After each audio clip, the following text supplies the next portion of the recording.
ওম নমো ভগবতে বাসুদেবায়। হরে কৃষ্ণ, রাধে রাধে। নমস্কার দর্শক বন্ধুরা, ইংরাজি 2026 সাল ও বাংলা 1433 বঙ্গাব্দে বৈশাখ মাসে শুক্লপক্ষের শ্রী মোহিনী একাদশী ব্রত কত তারিখে পালন করবেন, পালন কখন করতে হবে, ব্রত মাহাত্ম্য কথা, একাদশী পালনের সঠিক নিয়ম, বৈশাখ মাসের একাদশীতে খাদ্যের ও কর্মের কি কি বিধিনিষেধ থাকবে, বিস্তারিত দেখুন আজকের এই পর্বে। আশা রাখি সকলে পরমেশ্বর ভগবান শ্রীকৃষ্ণ কৃপায় ভালো আছেন। 2026 সালে বৈশাখ মাসে শুক্লপক্ষে পালিত মোহিনী একাদশী ব্রত ইংরাজি 27 এপ্রিল এবং বাংলা 13ই বৈশাখ 1433 বঙ্গাব্দ সোমবার উদযাপিত হবে। এই পবিত্র দিনটি ভগবান শ্রী বিষ্ণুর মোহিনী অবতারের প্রতি উৎসর্গীকৃত, যখন শ্রী বিষ্ণু দেবতা ও অসুরদের মধ্যে অমৃত বিতরণের জন্য মোহিনী দিব্য রূপ ধারণ করেছিলেন। বিশ্বাস করা হয় যে মোহিনী একাদশী ব্রত পালন করা 1000টি গোদান করার সমতুল্য এবং এটি ব্যক্তিকে প্রজ্ঞা, স্বচ্ছতা, জীবনে বড় বাধা অতিক্রম করার ক্ষমতা অর্জনে সহায়তা করে। ধর্মীয় বিশ্বাস অনুসারে এই দিন ভগবান শ্রী বিষ্ণুর আরাধনা ও নির্দিষ্ট সঠিক দান করলে ভক্তরা জাগতিক পাপ থেকে মুক্ত হন, মোক্ষ লাভের পথ সুগম হয়। এও বলা হয়েছে এই উপবাস পালন করলে সহস্র যজ্ঞ সম্পাদনের পুণ্য লাভ হয়। মোহিনী একাদশীর পূজা বিধি: ভক্তদের খুব ভোরে ঘুম থেকে উঠে স্নান সেরে একটি পরিষ্কার বেদির উপর ভগবান বিষ্ণুর মূর্তি বা প্রতিমা এদিন স্থাপন করতে হবে। এরপর শুদ্ধ চিত্তে শ্রীকৃষ্ণ চরণে একাদশী ব্রতের সংকল্প নিতে হবে এবং প্রার্থনা জানাতে হবে, হে শ্রীকৃষ্ণ, যাতে সম্পূর্ণ দিন এই একাদশী ব্রত আমরা সঠিকভাবে পালন করতে পারি। এরপর দেবতাকে স্নান করিয়ে হলুদ রঙের বস্ত্র পরানো হয়। চন্দনের তিলক লাগানোর পর ধূপকাঠি ও প্রদীপ জ্বালাবেন। এই সময়কালে শ্রীকৃষ্ণের চন্দন যাত্রা চলছে, তাই অবশ্যই শ্রীকৃষ্ণ চরণে শ্বেত চন্দন সহযোগে তুলসীপত্র অর্পণ করতে ভুলবেন না। উপবাসে ব্রত গ্রহণের সময় তুলসীপত্র, নারকেল, ফল ও মিষ্টির মতো নৈবেদ্য নিবেদন করা হয়। পঞ্চামৃত নিবেদন করে আরতি করবেন এবং এই মহা আরতিতে অবশ্যই অংশগ্রহণ করবেন। ওম নমো ভগবতে বাসুদেবায় মন্ত্র জপ করবেন। হরে কৃষ্ণ কৃষ্ণ কৃষ্ণ হরে হরে, হরে রাম রাম রাম হরে হরে, এই মন্ত্র জপ করবেন। একাদশী পালন করে অবশ্যই একাদশীর ব্রত মাহাত্ম্য কথা পাঠ ও শ্রবণ করতেই হবে, তা না হলে ব্রত অসম্পূর্ণ থাকে। তাই শ্রবণ করুন মোহিনী একাদশী ব্রত মাহাত্ম্য কথা। এই একাদশীর ব্রত মাহাত্ম্য এইরূপ: কুর্মপুরাণে বৈশাখ শুক্লপক্ষিয়া মোহিনী একাদশী ব্রত মাহাত্ম্য বর্ণনা করা হয়েছে। মহারাজ যুধিষ্ঠির বললেন, হে জনার্দন, বৈশাখ শুক্লপক্ষিয়া একাদশীর কি নাম, কি ফল, কি বিধি, এ সকল কথা আমার নিকট বর্ণনা করুন। উত্তরে ভগবান শ্রীকৃষ্ণ বললেন, হে ধর্মপুত্র, আপনি আমাকে যে প্রশ্ন করছেন, পূর্বে শ্রী রামচন্দ্র বশিষ্ঠের কাছে এই একই প্রশ্ন করেছিলেন। তিনি জিজ্ঞাসা করেছিলেন, হে মুনিবর, আমি জনকনন্দিনী সীতার বিরহজনিত কারণে বহু দুঃখ পাচ্ছি, তাই একটি উত্তম ব্রতের কথা আমাকে বলুন, যার দ্বারা সর্ব পাপ ক্ষয় ও সর্ব দুঃখ বিনষ্ট হয়। এই কথা শুনে বশিষ্ঠ বললেন, হে রামচন্দ্র, তুমি উত্তম প্রশ্ন করেছ।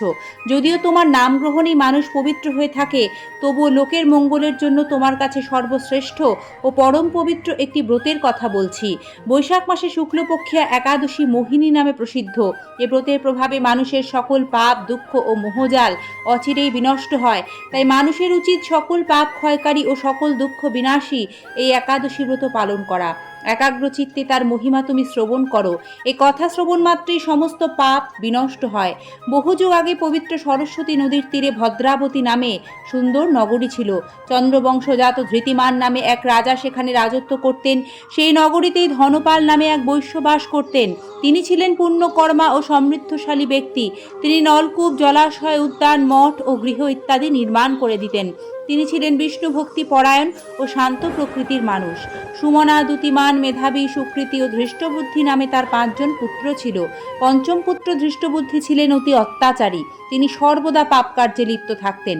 লাম্পট্য ও দ্যুতক্রীড়া প্রভৃতি পাপে তিনি অত্যন্ত আসক্ত ছিলেন। দেবতা, ব্রাহ্মণ ও পিতামাতার সেবায় তার একেবারেই মতি ছিল না। তিনি অন্যায় কার্যে রত, দুষ্ট স্বভাব ও পিতৃধন ক্ষয়কারক ছিলেন। সব সময় তিনি অভক্ষ ভক্ষণ ও সুরাপানে মত্ত থাকতেন। পিতা ধনপাল একদিন রাস্তা দিয়ে যাচ্ছিলেন। হঠাৎ তিনি দেখতে পেলেন ধৃষ্টবুদ্ধি এক বেশ্যার সঙ্গে নিঃসংকোচে ঘুরে বেড়াচ্ছেন। তার নির্লজ্জ পুত্রকে এইভাবে দেখে তিনি অত্যন্ত মর্মাহত হলেন। এই কুস্বভাব দর্শনে ক্রুদ্ধ হয়ে তিনি তাকে বাড়ি থেকে বের করে দিলেন।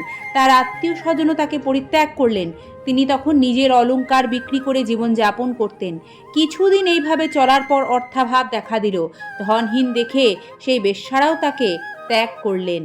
অন্নবস্ত্রহীন ধৃষ্টবুদ্ধি ক্ষুধা তৃষ্ণায় অত্যন্ত কাতর হয়ে পড়লেন।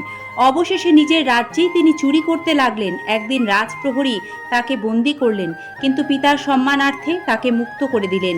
এভাবে বার কয়েক তিনি ধরা পড়লেও ছাড়া পেলেন, কিন্তু তবুও তার চুরি বন্ধ হলো না। তখন রাজা তাকে কারাগারে বন্ধ করে রাখলেন। বিচারে তিনি কষাঘাত ভোগ করলেন। কারাগারের পর অনন্য উপায় ধৃষ্টবুদ্ধি বনে প্রবেশ করলেন। সেখানে তিনি পশু পাখি বধ করে তাদের মাংস ভক্ষণ করে অতি দুঃখে পাপময় জীবনযাপন করতে লাগলেন। দুষ্কর্মের ফলে কেউ কখনো সুখী হতে পারে না। ধৃষ্টবুদ্ধিও তাই দুঃখ শোকে জর্জরিত হলেন। এভাবে অনেক দিন অতিবাহিত হলো। কোনো পুণ্য ফলে হঠাৎ একদিন তিনি কৌণ্ডিল্য মুনির আশ্রমে উপস্থিত হলেন। বৈশাখ মাসে ঋষিবর গঙ্গা স্নান করে আশ্রমের দিকে ফিরছিলেন। শোকাকুল ধৃষ্টবুদ্ধি তার সামনে উপস্থিত হলেন। ঘটনাক্রমে ঋষির বস্ত্র হতে এক বিন্দু জল তার গায়ে পড়ল। সেই জলস্পর্শে তার সমস্ত পাপ দূর হলো। হঠাৎ তার শুভ বুদ্ধির উদয় হলো। ঋষির সামনে তিনি কৃতাঞ্জলি পুটে প্রার্থনা করে বললেন, হে ঋষিশ্রেষ্ঠ, যে পূর্ণ প্রভাবে আমি এই ভীষণ দুঃখ যন্ত্রণা থেকে মুক্তি লাভ করতে পারি তা কৃপা করে আমাকে বলুন। ঋষিবর বললেন, বৈশাখ মাসে শুক্লপক্ষে মোহিনী নামে যে প্রসিদ্ধ একাদশী আছে, তুমি সেই ব্রত পালন করো। এ ব্রতের ফলে মানুষের বহু জন্মার্জিত পর্বত প্রমাণ পাপ রাশিও ক্ষয় হয়ে থাকে। মহামুনি বশিষ্ঠ বললেন, কৌণ্ডিল্য ঋষির উপদেশে প্রসন্ন চিত্তে ধৃষ্টবুদ্ধি সেই ব্রত পালন করলেন। হে মহারাজ রামচন্দ্র, এ ব্রত পালনে তিনি নিষ্পাপ হলেন, দিব্য দেহ লাভ করলেন। অবশেষে গরুড়ে আরোহণ করে সকল প্রকার উপদ্রবহীন বৈকুণ্ঠ ধামে গমন করলেন। হে রাজন, ত্রিলোকে মোহিনী ব্রত থেকে আর শ্রেষ্ঠ ব্রত নেই। যজ্ঞ, তীর্থস্থান, দান ইত্যাদি কোনো পুণ্যকর্মই এ ব্রতের সমান নয়। এ ব্রত কথা শ্রবণ কীর্তনে সহস্র গোদানের ফল লাভ হয়। দর্শক বন্ধুরা, একাদশীর দিন পঞ্চরবিশস্য ও তার থেকে তৈরি কোনো রকম খাবার গ্রহণ করবেন না। পরিবর্তে ফল মূল, বিভিন্ন ধরনের বাদাম, এছাড়াও দুগ্ধজাতীয় বিভিন্ন খাবার ভগবান শ্রীকৃষ্ণকে ভোগ নিবেদন করে তা অনুকল্প কৃষ্ণ প্রসাদ হিসেবে গ্রহণ করতে পারেন।